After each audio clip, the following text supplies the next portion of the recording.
9वीं class के बहुत ही प्यारे बच्चों, अज आपां साइंस विषय का जिहड़ा दूसरा पाठ है जिसका नाम है साडे आले दुआले दे पदार्थ, उस दे संबंध में आपां विचार चर्चा करांगे। मैनूं उम्मीद है कि तुसीं इस तो पिछला पाठ जिहड़ा अपना पहला पाठ सीगा बहुत वधिया ढंग नाल उसनूं समझिया हो, तो उस पाठ के नाल ही रिलेट करता है, उस पदार्थ का उस पाठ का ही यह एक हिस्सा है जिहड़ा दूसरा पाठ है। तो इस दे विच आपां पदार्थ, मिश्रण, तत्त होर बहुत सारिया जिहड़ियां इस पाठ नाल संबंधित क्रियावां हैगियां वो भी आपां करांगे। तो शुरुआत इस पाठ की मैं करन लग्या। पाठ का नाम है साडे आले दुआले दे पदार्थ।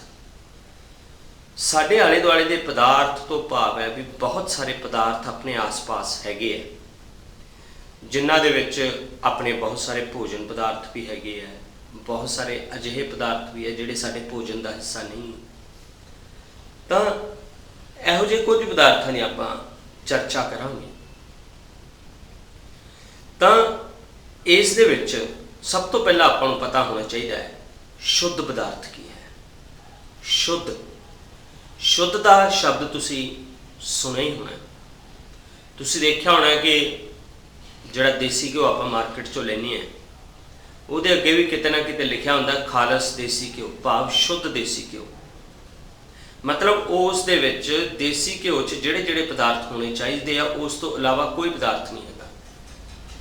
तो शुद्ध पदार्थ अजिहा पदार्थ हुंदा जिस विच किसी तरह की भी कोई भी मिलावट ना होवे,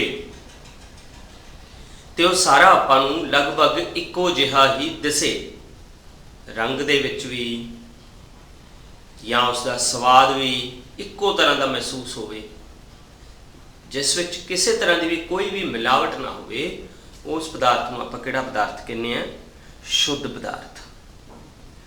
तो मिलावटां बारे तो आपां बहुत सुनिया है कि बहुत सारिया वस्तुओं के अजकल मिलावट भी हो रही है, ईवन दुध विच भी, या जे बहुत सारे आपां मसाले खाने है उन्हां विच भी मिलावट होंदी है। तो शुद्ध पदार्थ उहदे विच किसी तरह की भी कोई भी मिलावट नहीं होंदी। मतलब वो शुद्ध पदार्थ अजिहा हुंदा है कि उसका जिहड़ा रसायनिक गुण है वो लगभग इक्को जिहा ही हुंदा है। रसायनिक गुण भी, रूप भी, जिहड़ा सारा हैगा उसका इक्को जिहा हुंदा है। मतलब उस विच एक तरह के ही कण हुंदे हन शुद्ध पदार्थ दे विच। हुण आपां गल करांगे पदार्थ विच जिहड़े हैगे आ होर भी कई तरह के हैगे हैं, उन्हां बारे आपां देखांगे। जिवें समुद्री पानी है या बहुत सारे खनिज है, मिट्टी है, ये बहुत सारे पदार्थों तो मिल के बनी है, जिस करके अपना अगला कंसैप्ट है जिहड़ा उसनूं आपां कहने आ मिश्रण। की कहांगे उहनूं? मिश्रण। मिश्रण की परिभाषा की है? जदों दो या दो तो वध शुद्ध पदार्थ आपस विच मिल के किसी भी अनुपात विच मिल के कोई रचना बनाते हैं, उसनूं आपां मिश्रण कहने आ। हुण इसकी उदाहरण अपने तुसी नोट किया होना है, घरे जो शिकंजवी बनाने हैं उस निंबू पाने आ, खंड पाने आ, नमक पाने आ, बर्फ पाने हैं, पानी दे विच सारा कुछ घोलते हैं, तो अपने को एक तरह की रचना आ जाती है, वो मिश्रण है। क्योंकि उस विच दो तो वध पदार्थ मिलाए गए हैं। चाह भी एक तरह का मिश्रण है। इत्थों तक कि अपनी जिहड़ी हवा हैगी है वो भी बहुत सारिया गैसां दा, धूड़ कण, जल वाष्प उन्हां दा मिश्रण है। समुद्री पानी भी बहुत सारे पदार्थों का मिश्रण है, क्योंकि उस समुद्री पानी च बहुत ज़्यादा नमक घुले होंदे, अलग अलग तरह के नमक। तो हुण आपां मिश्रण दीयां किस्मां बारे जानांगे। ਮਿਸ਼ਰਣ ਦੀਆਂ ਦੋ ਤਰ੍ਹਾਂ ਦੀਆਂ ਕਿਸਮਾਂ ਹੁੰਦੀਆਂ। ਇੱਕ ਇਸ ਵਿੱਚ ਹੁੰਦੇ ਆ ਸਮਅੰਗੀ ਮਿਸ਼ਰਣ ਤੇ ਇੱਕ ਹੁੰਦੇ ਆ ਵਿਖਮਅੰਗੀ ਮਿਸ਼ਰਣ। ਸਮਅੰਗੀ ਭਾਵ ਜਿਹੜਾ ਮਿਸ਼ਰਣ ਦਾ ਘੋਲ ਜਿਹੜਾ ਹੈਗਾ ਉਹ ਇੱਕੋ ਤਰ੍ਹਾਂ ਦਾ ਹੀ ਦਿਸੇ, ਸਾਰੇ ਦਾ ਸਾਰਾ। ਉਦਾਹਰਨ ਦੇ ਤੌਰ ਤੇ ਜਦੋਂ ਰੂਹ ਅਫਜ਼ਾ ਪਾ ਕੇ ਕੱਚੀ ਲੱਸੀ ਬਣਾਉਂਦੇ ਆ ਤਾਂ ਸਾਰੀ ਦੀ ਸਾਰੀ ਉਹ ਗੁਲਾਬੀ ਜਿਹੇ ਰੰਗ ਦੇ ਵਿੱਚ ਆਪਾਂ ਨੂੰ ਨਜ਼ਰ ਆਉਂਦੀ ਹੈ। ਉਸ ਵਿੱਚ ਕਿਸੇ ਤਰ੍ਹਾਂ ਦਾ ਕੋਈ ਵੱਖ-ਵੱਖ ਤਰ੍ਹਾਂ ਦਾ ਅੰਸ਼ ਨਜ਼ਰ ਨਹੀਂ ਆਉਂਦਾ, ਉਹ ਸਮਅੰਗੀ ਮਿਸ਼ਰਣ ਹੈ। ਵਿਖਮਅੰਗੀ ਜਿਸ ਵਿੱਚ ਅਘੁਲਨਸ਼ੀਲ ਪਦਾਰਥ ਜਿਹੜੇ ਆ ਕਲੀਅਰ ਨਜ਼ਰ ਆਉਣ, ਉਹ ਸਾਫ਼ ਨਜ਼ਰ ਆਉਣ ਕਿ ਇਸ ਵਿੱਚ ਪਦਾਰਥ ਘੁਲੇ ਨਹੀਂ ਤੇ ਸਾਰੇ ਉਹ ਜਿਹੜੇ ਪਦਾਰਥ ਆ ਉਸ ਦੇ ਕਣ ਜਿਹੜੇ ਹੈਗੇ ਆ ਅਲੱਗ-ਅਲੱਗ ਨਜ਼ਰ ਆਉਣ, ਉਸ ਨੂੰ ਆਪਾਂ ਵਿਖਮਅੰਗੀ ਕਹਿੰਦੇ ਆ। ਜਿਵੇਂ ਉਦਾਹਰਨ ਦੇ ਤੌਰ ਤੇ ਮਿੱਟੀ ਵਿੱਚ ਨਮਕ ਪਾ ਲਓ, ਰੇਤ ਪਾ ਲਓ, ਚਾਕ ਪਾਊਡਰ ਪਾ ਲਓ, ਜਦੋਂ ਇਹ ਕੁਛ ਮਿਲਾ ਕੇ ਆਪਾਂ ਉਸ ਨੂੰ ਘੋਲ ਕੇ ਦੇਖਿਆ ਆਪਸ ਵਿੱਚ ਰਲਾ ਕੇ, ਤਾਂ ਉਹ ਕੱਲਾ ਕੱਲਾ ਕਣ ਆਪਾਂ ਨੂੰ ਜਿਹੜਾ ਅਲੱਗ-ਅਲੱਗ ਪਦਾਰਥ ਦਾ ਅਲੱਗ-ਅਲੱਗ ਨਜ਼ਰ ਆਵੇਗਾ, ਉਹ ਵਿਖਮਅੰਗੀ ਹੈ। ਇਸੇ ਤਰ੍ਹਾਂ ਪਾਣੀ ਦੇ ਉੱਤੇ ਤੇਲ ਪਾ ਲਓ, ਤੇਲ ਦੀ ਪਰਤ ਅੱਡ ਨਜ਼ਰ ਆਵੇਗੀ, ਪਾਣੀ ਦੀ ਪਰਤ ਅੱਡ ਨਜ਼ਰ ਆਵੇਗੀ, ਵਿਖਮਅੰਗੀ ਹੈ। ਤਾਂ ਇਸ ਦੇ ਸੰਬੰਧ ਵਿੱਚ ਆਪਾਂ ਇੱਕ ਕਿਰਿਆ ਕਰਾਂਗੇ। ਕਿਰਿਆ ਦੇ ਵਿੱਚ ਕੀ ਹੈ ਕਿ ਆਪਾਂ 4 ਬੀਕਰ ਲੈਣੇ ਆ, ਇੱਕ A B C D, ਉਹਨਾਂ ਨੂੰ ਲੇਬਲ ਕਰ ਲੈਣਾ। ਪਹਿਲੇ ਬੀਕਰ ਦੇ ਵਿੱਚ ਆਪਾਂ 1 ਚਮਚ ਕਾਪਰ ਸਲਫੇਟ ਦਾ ਪਾਉਣਾ ਤੇ 50 ml ਪਾਣੀ। ਦੂਜੇ ਵਿੱਚ 2 ਚਮਚ ਕਾਪਰ ਸਲਫੇਟ ਪਾਵਾਂਗੇ ਤੇ 50 ml ਪਾਣੀ ਪਾਵਾਂਗੇ। ਤੀਸਰੇ ਵਿੱਚ ਕਾਪਰ ਸਲਫੇਟ ਤੇ ਪੋਟਾਸ਼ੀਅਮ ਪਰਮੈਂਗਨੇਟ ਪਾਵਾਂਗੇ KMnO4। ਚੌਥੇ ਬੀਕਰ ਦੇ ਵਿੱਚ ਕਾਪਰ ਸਲਫੇਟ ਤੇ ਸੋਡੀਅਮ ਕਲੋਰਾਈਡ, ਜਿਹਨੂੰ ਆਪਾਂ ਸਧਾਰਨ ਨਮਕ ਕਹਿੰਦੇ ਆ, ਉਹ ਪਾਵਾਂਗੇ। ਹੁਣ ਪਹਿਲੇ 2 ਬੀਕਰਾਂ ਦੇ ਵਿੱਚ ਆਪਾਂ ਪਾਣੀ ਪਾਉਣਾ ਹੈਗਾ, ਜਿਹੜਾ C ਤੇ D ਬੀਕਰ ਆ ਉਹਦੇ ਵਿੱਚ ਪਾਣੀ ਨਹੀਂ ਪਾਉਣਾ, ਉਹਦੇ ਵਿੱਚ ਪਾਊਡਰ ਅਵਸਥਾ 'ਚ ਆਪਾਂ ਸਾਰੇ ਪਦਾਰਥ ਪਾਵਾਂਗੇ। ਜਿਹੜਾ ਪਹਿਲਾ A ਤੇ B ਬੀਕਰ ਹੈ ਉਹਦੇ ਵਿੱਚ ਆਪਾਂ ਕਾਪਰ ਸਲਫੇਟ ਨੂੰ ਇੱਕ ਗਲਾਸ ਰੌਡ ਦੇ ਨਾਲ ਘੋਲਾਂਗੇ ਪਾਣੀ ਦੇ ਵਿੱਚ। ਆਪਾਂ ਕੀ ਨੋਟ ਕਰਾਂਗੇ, ਜਿਹੜਾ ਬੀਕਰ A ਹੈ ਕਾਪਰ ਸਲਫੇਟ ਤੇ ਪਾਣੀ ਦੇ ਨਾਲ ਉਸ ਦਾ ਰੰਗ ਹਲਕਾ ਨੀਲਾ ਹੋ ਗਿਆ, ਜਦ ਕਿ B ਬੀਕਰ ਦੇ ਵਿੱਚ ਕਾਪਰ ਸਲਫੇਟ ਤੇ ਪਾਣੀ ਘੋਲਣ ਤੋਂ ਬਾਅਦ ਉਸ ਦਾ ਰੰਗ A ਦੇ ਮੁਕਾਬਲੇ ਗੂੜਾ ਨੀਲਾ ਹੈ। ਹਲਕਾ ਨੀਲਾ ਕਿਉਂ ਹੈ ਤੇ ਗੂੜਾ ਨੀਲਾ ਕਿਉਂ ਹੈ? ਕਿਉਂਕਿ A ਦੇ ਵਿੱਚ ਆਪਾਂ ਕਾਪਰ ਸਲਫੇਟ 1 ਚਮਚ ਪਾਇਆ ਸੀ, B ਦੇ ਵਿੱਚ ਕਾਪਰ ਸਲਫੇਟ 2 ਚਮਚ ਪਾਇਆ, ਉਸ ਦਾ ਰੰਗ ਜਿਹੜਾ ਕਾਪਰ ਸਲਫੇਟ ਕਰਕੇ ਹੀ ਵੱਧ ਹੋ ਗਿਆ B ਦੇ ਵਿੱਚ, ਵੱਧ ਕਾਪਰ ਸਲਫੇਟ ਕਰਕੇ। ਜਦ ਕਿ C ਤੇ D ਦੇ ਵਿੱਚ ਕੀ ਹੋਵੇਗਾ, ਕਾਪਰ ਸਲਫੇਟ ਪੋਟਾਸ਼ੀਅਮ ਪਰਮੈਂਗਨੇਟ C ਦੇ ਵਿੱਚ ਉਸ ਦੇ ਅੰਸ਼ ਕੱਲੇ-ਕੱਲੇ ਨਜ਼ਰ ਆਉਣਗੇ ਆਪਾਂ ਨੂੰ ਅਲੱਗ-ਅਲੱਗ। ਕਾਪਰ ਸਲਫੇਟ ਦੇ ਰਵੇ ਜਿਹੜੇ ਹੁੰਦੇ ਆ ਉਹ ਨੀਲੇ ਰੰਗ ਦੇ ਹੁੰਦੇ ਆ ਤੇ ਪੋਟਾਸ਼ੀਅਮ ਪਰਮੈਂਗਨੇਟ ਦੇ ਜਿਹੜੇ ਰਵੇ ਹੁੰਦੇ ਆ ਉਹ ਜਾਮਨੀ ਰੰਗ ਦੇ, ਗੂੜੇ ਜਾਮਨੀ ਰੰਗ ਦੇ ਹੁੰਦੇ ਆ, ਲਗਭਗ ਕਾਲਾ ਰੰਗ ਹੀ ਹੁੰਦਾ ਉਹਨਾਂ ਦਾ। ਤਾਂ ਉਹ ਆਪਾਂ ਨੂੰ ਪਾਊਡਰ ਅਲੱਗ-ਅਲੱਗ ਰੰਗ ਦੇ ਉਹਦੇ ਵਿੱਚ ਨਜ਼ਰ ਆਉਣਗੇ, ਜਦ ਕਿ D ਬੀਕਰ ਦੇ ਵਿੱਚ ਕਾਪਰ ਸਲਫੇਟ ਨੀਲੇ ਰੰਗ ਦਾ ਤੇ ਸੋਡੀਅਮ ਕਲੋਰਾਈਡ ਚਿੱਟੇ ਰੰਗ ਦਾ, ਜਿਹੜਾ ਸਧਾਰਨ ਨਮਕ ਆਪਾਂ ਵਰਤਦੇ ਹਾਂ, ਉਹ ਆਪਾਂ ਨੂੰ ਕਲੀਅਰ ਨਜ਼ਰ ਆਵੇਗਾ। ਤਾਂ ਇਸ ਕਿਰਿਆ ਦੇ ਵਿੱਚੋਂ ਸਾਡੇ ਕੋਲੇ ਕੀ ਨਤੀਜਾ ਨਿਕਲਿਆ ਕਿ A ਤੇ B ਜਿਸ ਵਿੱਚ ਘੋਲ ਦਾ ਰੰਗ ਇੱਕੋ ਜਿਹਾ ਹੋ ਗਿਆ, ਉਹ ਸਮਅੰਗੀ ਮਿਸ਼ਰਣ ਹੈ। ਉਸ ਵਿੱਚ ਪਦਾਰਥ ਦੇ ਵੱਖ-ਵੱਖ ਤਰ੍ਹਾਂ ਦੇ ਅੰਸ਼ ਸਾਨੂੰ ਨਜ਼ਰ ਨਹੀਂ ਆਏ। ਕਾਪਰ ਸਲਫੇਟ ਦਾ ਰੰਗ ਅਲੱਗ ਹੈ ਤੇ ਪਾਣੀ ਦਾ ਰੰਗ ਅਲੱਗ ਹੈਗਾ, ਪਰ ਉਸ ਵਿੱਚ ਘੋਲਣ ਦੇ ਨਾਲ ਉਸ ਵਿੱਚ ਸਾਰੇ ਘੋਲ ਦਾ ਰੰਗ ਨੀਲਾ ਹੋ ਗਿਆ, ਇੱਕੋ ਤਰ੍ਹਾਂ ਦਾ ਰੰਗ ਨਜ਼ਰ ਆਇਆ। ਤਾਂ ਅਜਿਹੇ ਮਿਸ਼ਰਣਾਂ ਨੂੰ ਆਪਾਂ ਕਿਹੜਾ ਮਿਸ਼ਰਣ ਕਹਿੰਦੇ ਆ? ਸਮਅੰਗੀ ਮਿਸ਼ਰਣ। ਤਾਂ ਸਮਅੰਗੀ ਮਿਸ਼ਰਣ ਦੀ ਆਪਾਂ ਇੱਥੇ ਪਰਿਭਾਸ਼ਾ ਵੀ ਦੇ ਸਕਦੇ ਹੈਗੇ ਆ ਕਿ ਅਜਿਹਾ ਪਦਾਰਥਾਂ ਦਾ ਅਜਿਹਾ ਮਿਸ਼ਰਣ ਜਿਸ ਵਿੱਚ ਕਣਾਂ ਨੂੰ ਵੱਖ-ਵੱਖ ਰੂਪ ਵਿੱਚ ਨਹੀਂ ਪਹਿਚਾਨਿਆ ਜਾ ਸਕਦਾ, ਸਗੋਂ ਵੱਖ-ਵੱਖ ਪਦਾਰਥਾਂ ਦੇ ਜਿਹੜੇ ਕਣ ਹੈਗੇ ਆ ਉਹ ਸਾਰੇ ਇੱਕੋ ਰੰਗ ਵਿੱਚ ਰਚ ਜਾਂਦੇ ਹਨ। ਪਰ C ਤੇ D ਬੀਕਰ ਦੇ ਵਿੱਚ ਕੀ ਹੋਇਆ ਹੈ ਕਿ ਉਸ ਵਿੱਚ ਕਾਪਰ ਸਲਫੇਟ ਪੋਟਾਸ਼ੀਅਮ ਪਰਮੈਂਗਨੇਟ ਦਾ ਵੱਖ-ਵੱਖ ਕਲਰ ਨਜ਼ਰ ਆ ਰਿਹਾ, ਜਦ ਕਿ D ਬੀਕਰ ਵਿੱਚ ਕਾਪਰ ਸਲਫੇਟ ਤੇ ਸੋਡੀਅਮ ਕਲੋਰਾਈਡ ਦਾ ਜਿਹੜਾ ਵੱਖ-ਵੱਖ ਕਲਰ ਉਸ ਵਿੱਚ ਰੰਗ ਜਿਹੜਾ ਹੈਗਾ ਪਦਾਰਥਾਂ ਦਾ ਨਜ਼ਰ ਆ ਰਿਹਾ ਹੈ। ਇਸ ਤੋਂ ਭਾਵ सी ते डी विच जिहड़े मिश्रण पए होए आ उन्हां नूं आपां किहड़े कहने आ? विखम अंगी मिश्रण। विखम दा भाव हुंदा वख, मतलब वख-वख अंग जिहड़े पदार्थां दे आ ओह नज़र आ रहे हैं सी ते डी विच। इसलिए विखम अंगी मिश्रण की आपां परिभाषा की देवांगे? मिश्रण की अजिही किस्म जिस विच पदार्थां दे वख-वख जिहड़े अंग हैगे आ वो सानूं नज़र आउंदे हन। मतलब उस पदार्थ दे विच सानूं पूरे पदार्थ की एक सारता नज़र नहीं आती। तो ये अपने कोले मिश्रण दियां मुख्य रूप विच दो किस्मां हन। हुण आपां एक होर किरिया करांगे, किरिया 2 जिहड़ी हैगी अपने कोले।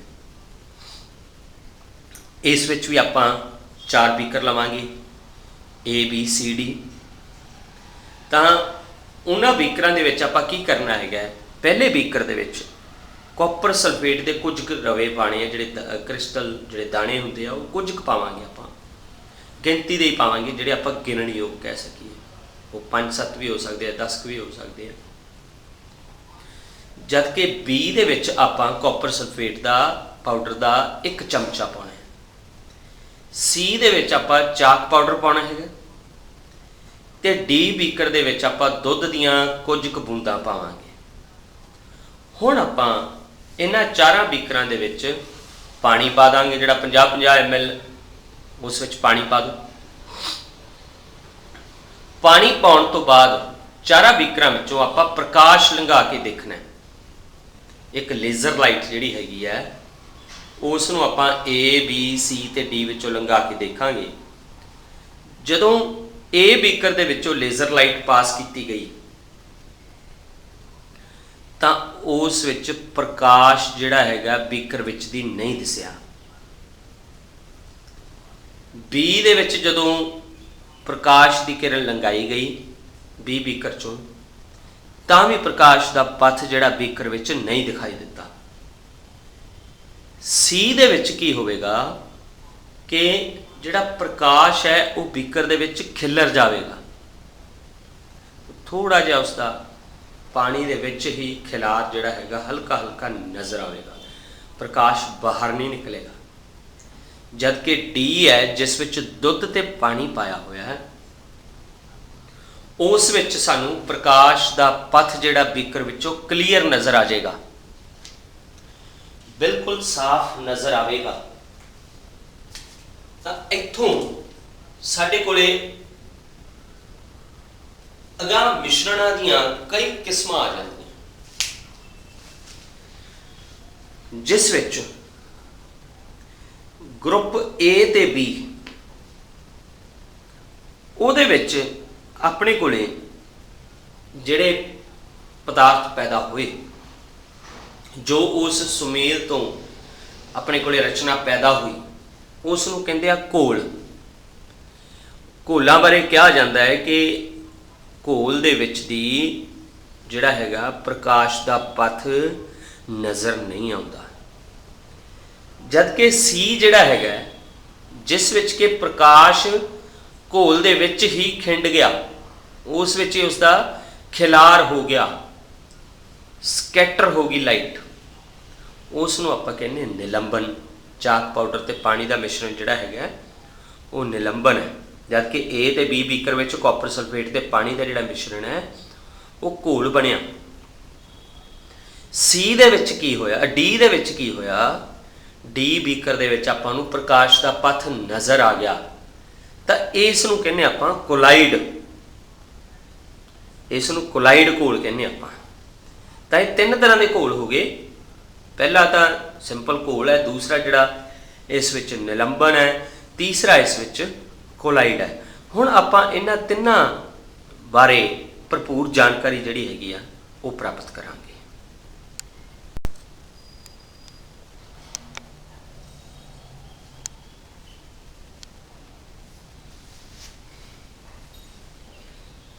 तो हुण आपां उन्हां मिश्रणां दीआं वख-वख किस्मां दे विचों, क्योंकि आपां 3 किस्मां बारे जाणिया सीगा जिस विच घोल, निलंबन ते कोलाइड, तो उहदे विचों आपां घोल बारे भरपूर जानकारी प्राप्त करांगे।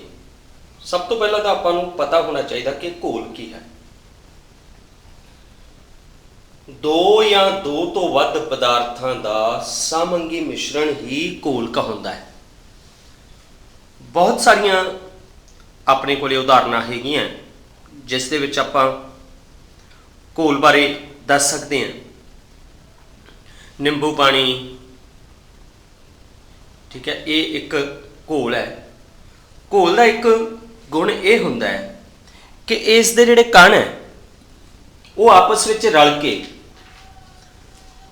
वो इक्को तरह का ही जिहड़ा चाहे रंग की सामंगता होवे, चाहे स्वाद की सामंगता होवे, वो सारा कुछ इक्को जिहा हो जाता है। तां सोडा वाटर भी आप इसकी उदाहरण देख सकते हैं, क्योंकि जिहड़ा कोल्ड ड्रिंक जिहड़ा आपां पीने हैं उस दे विच पानी ते कार्बन डाइऑक्साइड गैस वो दोवां दा मिश्रण हुंदा है। देखो भी गैस पानी च घुली हुई है, तां ये भी एक तरह का घोल है। तां कई बारी जिहड़े ठोस हुंदे आ, ठोस मिश्रण उन्हां विच भी सामंगता हुंदी है। उदाहरण के तौर पर मिश्रत धातां, तुसी अपने मोटरसाइकिलों के टायर देखे होने जिन्होंने एलॉय व्हील कहने हैं। एलॉय भाव मिश्रत धात, भाव ਵੱਖ-ਵੱਖ धातां या धातां दे नाल अधातां नूं एक खास अनुपात विच मिला के उन्हां तो एक सामंगी पदार्थ जिहड़ा हैगा सामंगी मिश्रण प्राप्त कर लिया जाता है, उस नूं मिश्रत धात कहने हैं। तो इस तरह दियां होर बहुत सारिया मिश्रत धातां हैगियां जिहदे बारे आपां 10वीं क्लास दे विच पढ़ांगे, आपां ज़्यादा डिटेल विच नहीं जाते। हुण आपां घोल दे अंशां की गल करांगे। घोल दे मुख तौर पर दो अंश हुंदे आ। घोल विच एक हुंदा घोलक ते एक हुंदा घुलनहार। घोलक आपां कहने सॉल्वेंट नूं ते घुलनहार कहने आपां उस विच सोल्यूट नूं। घोलक जिवें मान लो आपां पानी विच खंड घोली है, जिहड़ा पानी है वो घोलक है ते जिहड़ी खंड है उस विच वो घुलनहार है। ये कई बारी आपां नूं घोलक ते घुलनहार दे विच अंतर पुछ लैंदे आ, तां उहदे कॉमन जे अंतर जिहड़े आ वो तुहानूं मैं इत्थे लिखे भी है कि घोल दे विच घोलक की मात्रा वध हुंदी है ते घुलनहार की मात्रा घट हुंदी है। जिवें पानी दे विच आपां खंड पाउने आ, जिन्नी क आपां पानी मिठा पीना हुंदा है उस दे अनुसार पानी का आपां गिलास भर के पा लैंदे आ ते खंड जिहड़ी 1 चम्मच पाउने आ या 1.5 चम्मच पाउने आ। ये तो है नहीं भी वो 1 गिलास पानी दे विच आपां 1 गिलास भर के खंड का पा लांगे। तां घोलक वध मात्रा च हुंदा ते घुलनहार घट मात्रा च हुंदा है। एक होर गल है कि घोलक की हुंदा है। कई बार आपां नूं घोलक या घुलनहार की अलग अलग परिभाषा पुछ लैंदे आ। घोलक वो हुंदा है जिहड़ा घुलनहार नूं अपने विच घोले ते घुलनहार वो हुंदा है जो घोलक विच घुल जावे। ते तीसरे नंबर ते आपां नूं कई बार इहदी उदाहरण पुछ लैंदे आ। घोलक की उदाहरण तुसीं पानी दे सकते हैं, घुलनहार की उदाहरण तुसीं खंड नमक भी दे सकते हैं। इस तो इलावा घोल के अंशां नूं दर्शाउंदियां कुछ होर उदाहरणां भी हैगियां जिहड़ियां अपने लिए जाननियां जरूरी हैं। जिवें पानी ते खंड का मिश्रण, ये भी एक सामंगी घोल है। पानी ते नमक का मिश्रण घोल है। अल्कोहल ते आयोडीन, अल्कोहल ते आयोडीन, अल्कोहल तरल अवस्था च हुंदी है ते आयोडीन जिहड़ा हैगा इसका जिहड़ा हैगा वो भी तरल अवस्था च कुछ बूंदा उहदे विच पा दिंदे अल्कोहल दे विच। तां इस विच जिहड़ा आयोडीन हैगा वो घुलनहार है ते अल्कोहल घोलक है। अल्कोहल वध मात्रा च हुंदा है। इस तरह जिहड़े कोल्ड ड्रिंक जिहड़े आपां पीने हैगे, कोई भी ठंडे हैगे आ जिवें लिमका, कोका कोला, उन्हां विच पानी ते कार्बन डाइऑक्साइड गैस ये दोवां दा मिश्रण हुंदा है। गैस घट हुंदी है, पानी वध हुंदा है। तो पानी घोलक है तो कार्बन डाइऑक्साइड उस विच की है, घुलनहार है। इस तरह ही हवा भी एक तरह का मिश्रण है, जिहड़ी अपने आस पास है, इहदे विच भी बहुत सारिया गैसां आपस विच मिल के हवा बनाउंदियां। जिवें इस विच 78% नाइट्रोजन हुंदी है कल्ली, 21% ऑक्सीजन हुंदी है। देखो 99% तो इत्थों ही कवर होगी, बाकी थोड़ी थोड़ी मात्रा च ना मात्र जी neon gas, carbon dioxide gas, कुछ इस तरह दी होर बहुत सारिया गैसां हैगियां जिहड़ियां इस विच आपां दस सकते हैं। तो हुण आपां गल करांगे घोलां दे गुणां दी। घोलां दे गुण किहड़े-किहड़े हो सकते हैं? मुख तौर पर आपां इत्थे 4 गुण दर्शाए हैगे आ। मैं थोड़ा ब्रीफ विच लिखिआ है, तुसीं इसनूं पूरा लिखना हैगा। जिवें पहला गुण इसका घोलां दा हैगा कि घोल 2 या 2 तो वध पदार्थां दा एक समांगी मिश्रण हुंदा है। दूसरे नंबर ते यह है भी घोल दे कण बहुत छोटे हुंदे हन, 10 की पावर -9 मीटर, जिन्हों एक नैनोमीटर भी कहने हैं। नैनो बहुत छोटा हुंदा है, जिन्हों नंगी अख नाल नहीं देखा जा सकता। इसनूं देखण लई हाई रेजोल्यूशन के माइक्रोस्कोप चाहिए आ, बहुत वड्डी समर्था वाले सूक्ष्मदर्शी चाहिए। तो इस तरह जिहड़े घोल दे कण है वो इन्ने छोटे हुंदे है कि प्रकाश की किरण नूं वो खिलार नहीं सकते। प्रकाश उहदे चों मतलब उसका पथ नज़र ही नहीं आउंदा। तो शायद तुहानूं याद होवे मैं किरिया कराई सी घोल निलंबन ते कोलाइड दे विचों प्रकाश पथ लगा के, तुसीं देखिआ सी घोल विचों प्रकाश का पथ नहीं नज़र आया सी। वो इसे करके नहीं नज़र आउंदा कि घोल दे कण बहुत छोटे हुंदे हन। जिवें जिवें आपां अगां कोलाइड ते निलंबन बारे जानकारी हासिल करांगे, उस दे विच जिहड़े पदार्थ के कण है उन्हां दा आकार वधदा जाएगा, पर घोल दे कण बहुत छोटे हैं। इस तरह घुलनहार जे घोल विच घुल गया तो जे आपां उहनूं उंज ही रखता तो घुलनहार जिहड़ा हैगा घोल विचों वख नहीं किया जा सकता। भाव जे खंड पानी विच घोल ली तो उस खंड नूं आपां उस पानी नूं आपां धुप्प च रख के या किते भी कमरे च रख के उसकी खंड नूं वख रूप विच नहीं देख सकते, चाहे देर बाद। उहदे लई आपां नूं उस घोल नूं गर्म करना पैंदा है। जदों उस घोल नूं गर्म करांगे उस विचों खंड वख हो जाएगी। तुसीं नमक प्राप्त करने बारे पहलियां क्लासां विच पढ़िया होया भी किवें प्राप्त करते हैं। समुद्री पानी नूं एक थां ते इकट्ठा करके, जिवें अपने खेतों के विच क्यारियां बना के फसल बीजते हैं, उस तरह समुद्रां दे नेड़े दे लोग जिहड़े हैगे आ वो एक जिवें 15 बाय 15 फुट या 20 बाय 20 फुट की साइडां ते उहदे वाड़ बना दिंदे आ मिट्टी दी, ते उहदे विच समुद्र का पानी जिहड़ा हैगा वो डोल दिंदे आ। पर समुद्र का पानी डोलण वेले एक गल का ध्यान रखते हैं कि थल्ले वो कोई प्लास्टिक वगैरह भी विछा लेंदे आ कई बारी, क्योंकि वो धुप्प इन्नी तेज़ हुंदी आ उत्थे भी समुद्र का पानी का वाष्पीकरण नाल उड जाता है तो थल्ले उसका नमक रह जाता है। ये वो नमक जिहड़ा हैगा वो किवें उस विच प्राप्त किया गया घोल विचों कि उस विचों पानी गर्म होकर उपर उड गया, वाष्पीकृत हो गया। तो जिहड़ा नमक सीगा वो घुलनहार सी, तो भाव घुलनहार नूं घोल विचों वख करन लई घोल नूं गर्म करना पैंदा है। तो ये कुछ जिहड़े अपने कोले घोलां दे गुण हैगे आ।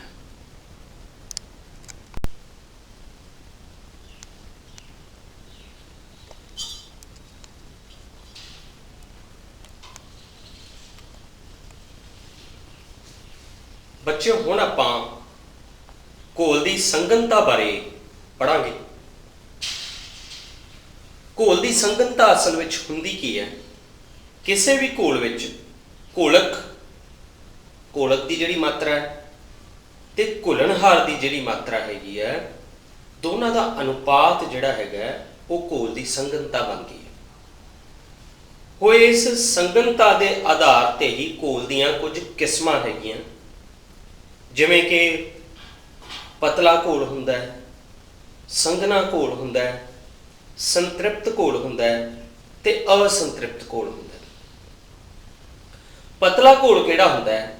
ਮੰਨ ਲਓ 1 गिलास पानी ਦੇ ਵਿੱਚ ਤੁਸੀਂ खंड ਦਾ 1 चम्मच पाया ਤੇ ਉਸ ਵਿੱਚ ਘੋਲਤਾ, ਉਹ ਆਪਣੇ ਕੋਲੇ खंड ਦਾ पतला घोल है। ਤੇ ਜੇ ਮੰਨ ਲਓ ਜਦੋਂ ਆਪਾਂ ਮਾਰਕੀਟ ਵਿੱਚੋਂ ਜਲੇਬੀਆਂ ਲੈਣ ਜਾਂਦੇ ਆ ਤਾਂ ਉਹ ਜਲੇਬੀਆਂ ਵਾਲੇ ਜਲੇਬੀਆਂ ਕੱਢ ਕੇ ਜਿਹੜੇ खंड ਦੇ ਘੋਲ ਵਿੱਚ ਪਾਉਂਦੇ ਆ, ਉਹ खंड ਦਾ ਘੋਲ ਸੰਘਣਾ ਘੋਲ ਹੁੰਦਾ ਹੈ। क्योंकि उस दे विच जे मान लो भी 1 बाल्टी पानी पाया गया तो 1 बाल्टी ही खंड पा के उन्होंने आपस में गर्म करके उस तो घोल तैयार किया जाता, वो संघना घोल है। क्योंकि उस विच घुलनहार की मात्रा वध है, खंड की मात्रा वध है, पर पतले घोल दे विच घुलनहार की मात्रा घट है। हुण तुहानूं घोल दीआं 2 किस्मां बारे तो पता लग गया, पतला घोल ते संघना घोल। अपने लैब दे विच भी अपने कोले बहुत सारे घोल हुंदे आ, जिवें गंधक दा तेजाब है। कई बारी आपां जदों प्रयोग करते हैं आपां नूं कहा जांदा कि तुसीं गंधक दा तेजाब जिहड़ा हैगा वो डाइल्यूट लैणा ते कंसनट्रेटेड दा अपने कोले जिहड़ा बोतल विच पैक आंदा है वो कंसनट्रेटेड हुंदा है।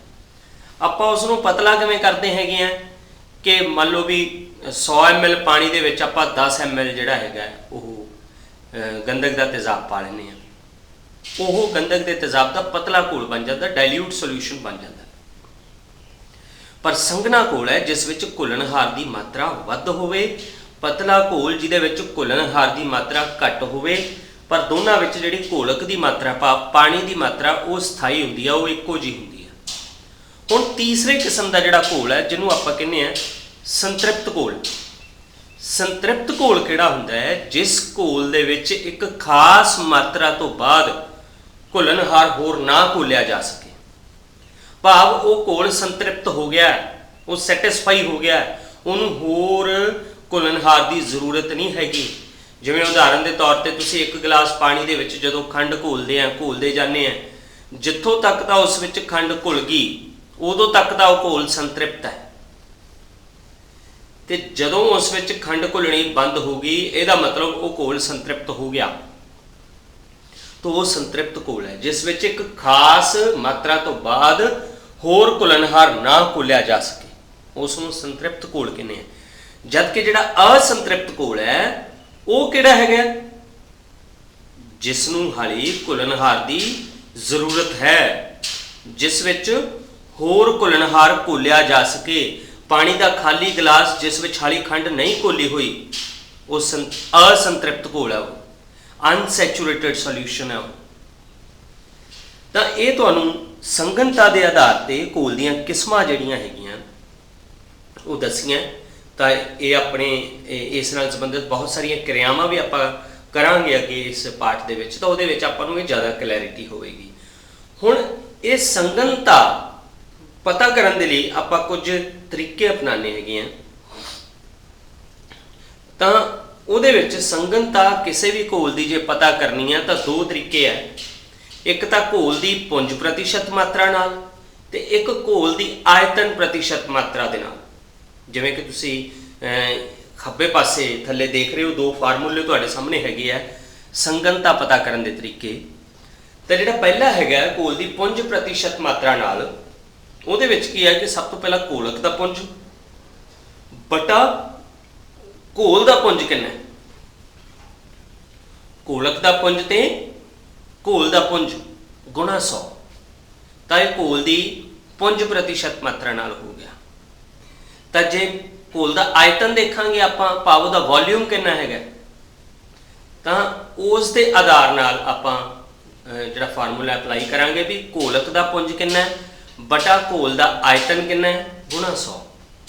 तो ये 2 तरीके हैगे आ जिस नाल आपां किसी भी घोल की संघनता पता कर सकते हाँ कि उस दे विच जदों आपां उस घोल नूं मतलब पतला या गाढ़ा कीता तो उस दे विच उसदी जे संघनता आपां पता करनी है भी कितनी है, तो इन्हां तरीकिਆਂ नाल आपां ਉਹ पता कर सकते हैं।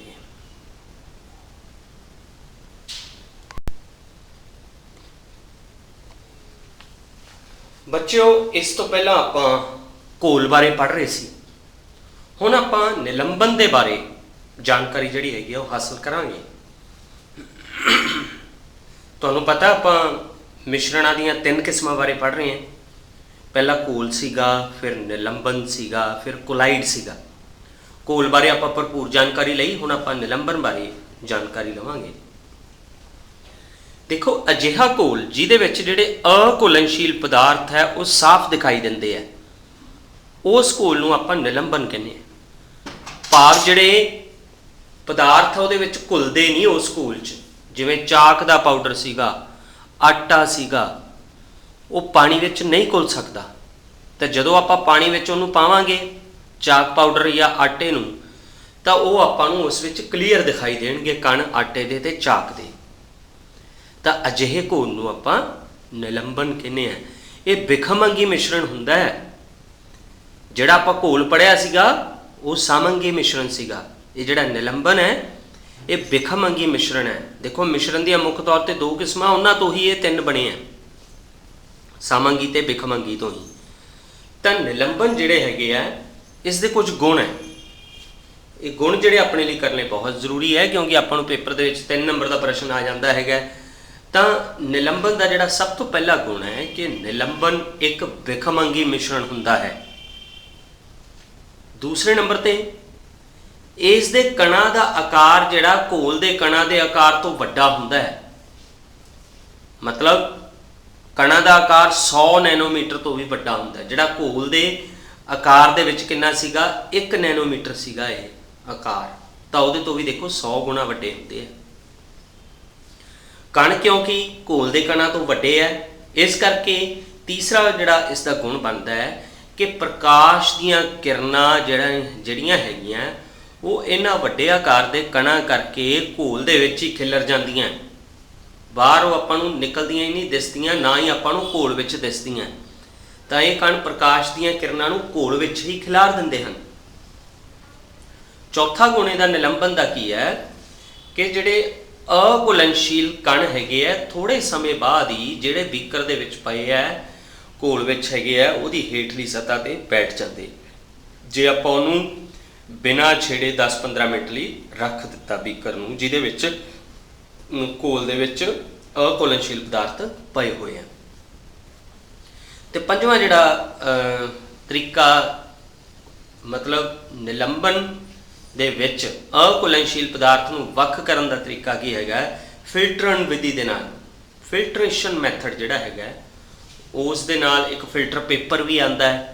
ਉਹ ਪੇਪਰ ਨੂੰ ਫੋਲਡ ਜਿਹਾ ਕਰਕੇ ਇੱਕ ਉਸ ਦੀ ਪਹਿਲਾਂ ਕਹਿਰੀ ਤੈਅ, ਫਿਰ ਉਸ ਦੀ ਦੂਰੀ ਤੈਅ ਮਾਰ ਕੇ ਉਸ ਨੂੰ ਇੱਕ ਪੌਣੀ ਵਾਂਗੂ ਬਣਾ ਕੇ, ਅਤੇ ਉਸ ਦੇ ਵਿੱਚ ਦੀ ਜਿਹੜਾ ਹੈਗਾ ਨਿਲੰਬਨ ਪਾਇਆ ਜਾਂਦਾ ਹੈ, ਅਤੇ ਜਿਹੜੇ ਕਣ ਹੈਗੇ ਆ ਅਘੁਲਨਸ਼ੀਲ ਉੱਪਰ ਰਹਿ ਜਾਂਦੇ ਆ, ਪਾਣੀ ਥੱਲੇ ਨਿਤਰ ਜਾਂਦਾ ਹੈਗਾ।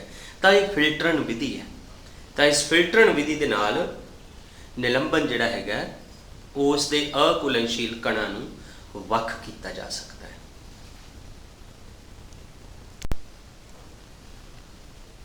ਬੱਚਿਓ, ਕੋਲਾਈਡ ਬਾਰੇ ਜਾਣਾਂਗੇ ਹੁਣ ਆਪਾਂ। ਕੋਲਾਈਡ ਉਦਾਹਰਨ ਦੇ ਤੌਰ 'ਤੇ, ਜਿਵੇਂ ਪਾਣੀ ਦੇ ਵਿੱਚ ਆਪਾਂ ਦੁੱਧ ਦੀਆਂ ਕੁਝ ਕੁ ਬੂੰਦਾਂ ਪਾ ਕੇ ਦੁਧੀਆ ਪਾਣੀ ਪ੍ਰਾਪਤ ਕਰ ਲੈਂਦੇ, ਉਹ ਇੱਕ ਕੋਲਾਈਡ ਹੈ। ਹਾਂ, ਉਹ ਆਪਾਂ ਨੂੰ ਲੱਗ ਰਿਹਾ ਬਿਲਕੁਲ ਸਾਮੰਗੀ ਮਿਸ਼ਰਣ ਹੈ, ਕਿਉਂਕਿ ਉਹਦਾ ਕੱਲਾ ਅੰਸ਼ ਐਂ ਲੱਗ ਰਿਹਾ ਜਿਵੇਂ ਸਾਰੇ ਇੱਕੋ ਜਿਹੇ ਹੁੰਦੇ ਆ, ਪਰ ਅਸਲ ਵਿੱਚ ਇਹ ਬਿਖਮੰਗੀ ਮਿਸ਼ਰਣ ਹੁੰਦਾ ਹੈ, ਨਾ ਕਿ ਸਾਮੰਗੀ ਮਿਸ਼ਰਣ। ਪਰ ਉਸ ਘੋਲ ਦੇ ਵਿੱਚ ਜਿਹੜੇ ਕੋਲਾਈਡ ਦੇ ਘੋਲ ਆ, ਕੱਲੇ ਕਣ ਹੈ ਜਿਹੜੇ, ਉਹ ਬਰਾਬਰ ਮਾਤਰਾ ਵਿੱਚ ਵੰਡੇ ਜਾਂਦੇ ਹਨ। ਹੁਣ ਇਸ ਦੇ ਜਿਹੜੇ ਕਣਾਂ ਦਾ ਆਕਾਰ ਹੈ, ਨਿਲੰਬਨ ਦੇ ਕਣਾਂ ਦੇ ਆਕਾਰ ਤੋਂ ਛੋਟਾ ਹੁੰਦਾ ਹੈ, ਤੇ ਪ੍ਰਕਾਸ਼ ਦੀਆਂ ਕਿਰਨਾਂ ਨੂੰ ਇਹ ਇੰਝ ਖਿਲਾਰਦੇ ਆ, ਤੇ ਉਹ ਜਿਹੜੀਆਂ ਕਿਰਨਾਂ ਹੈਗੀਆਂ ਆਪਾਂ ਨੂੰ ਸਾਫ਼ ਦਿਖਾਈ ਦਿੰਦੀਆਂ। ਟਿੰਡਲ ਪ੍ਰਭਾਵ ਇਸ ਦੀ ਇੱਕ ਉਦਾਹਰਨ ਹੈ, ਟਿੰਡਲ ਇਫੈਕਟ। ਤੁਸੀਂ ਆਮ ਤੌਰ 'ਤੇ ਹੀ ਧੁੰਦ ਦੇ ਦਿਨਾਂ ਵਿੱਚ, ਜਦੋਂ ਹਲਕੀ ਧੁੰਦ ਹੁੰਦੀ ਹੈ, ਤੇ ਜਦੋਂ ਸੂਰਜ ਦੀ ਰੌਸ਼ਨੀ ਦਰਖਤ ਦੇ ਛੋਟੇ ਜਿਹੜੇ ਉਸ ਵਿੱਚੋਂ, ਜਿਸ ਵਿੱਚੋਂ ਪ੍ਰਕਾਸ਼ ਲੰਘ ਕੇ ਆ ਰਿਹਾ ਹੁੰਦਾ ਹੈ, ਤੁਸੀਂ ਪ੍ਰਕਾਸ਼ ਦੀਆਂ ਕਿਰਨਾਂ ਦਾ ਰਸਤਾ ਦੇਖ ਸਕਦੇ ਆ। ਲੰਮੀ ਦੀ ਲੰਮੀ ਕੈਨੋਪੀ ਤੁਹਾਨੂੰ ਉਸ ਦੇ ਵਿੱਚੋਂ ਪ੍ਰਕਾਸ਼ ਦੀਆਂ ਕਿਰਨਾਂ ਦਿਸਦੀਆਂ। ਅਸਲ ਵਿੱਚ ਉਹ ਵੀ ਟਿੰਡਲ ਪ੍ਰਭਾਵ ਹੁੰਦਾ ਹੈ, ਕਿਉਂਕਿ ਜਿਹੜੇ ਹਵਾ ਵਿੱਚ ਵੀ ਪ੍ਰਕਾਸ਼ ਦੇ ਉਹ ਜਿਹੜੇ ਕੋਲਾਈਡ ਦੇ ਕਣ ਹੈ ਉਹ ਹੁੰਦੇ ਆ, ਉਦੋਂ ਦੂਧੀਆਪਨ ਹੁੰਦਾ ਹਵਾ ਦੇ ਵਿੱਚ, ਤਾਂ ਉਹ ਟਿੰਡਲ ਪ੍ਰਭਾਵ ਹੈ। ਤਾਂ ਪਾਣੀ ਤੇ ਦੁੱਧ ਦੀਆਂ ਬੂੰਦਾਂ ਦਾ ਮਿਸ਼ਰਣ, ਉਸ ਨੂੰ ਵੀ ਆਪਾਂ ਕੋਲਾਈਡ ਕਹਿੰਦੇ ਹੈਗੇ ਆ। ਹੁਣ ਕੋਲਾਈਡ ਦੇ ਆਪਾਂ ਗੁਣਾਂ ਦੀ ਗੱਲ ਕਰਾਂਗੇ ਤਾਂ ਇਸ ਵਿੱਚ ਆਪਣੇ ਕੋਲੇ ਲਗਭਗ 5 ਗੁਣ ਹੈਗੇ ਆ ਜਿਹੜੇ ਆਪਾਂ ਜਾਣਾਂਗੇ। ਸਭ ਤੋਂ ਪਹਿਲਾਂ ਕਿ ਕੋਲਾਈਡ ਇੱਕ ਬਿਖਮੰਗੀ ਮਿਸ਼ਰਣ ਹੈ।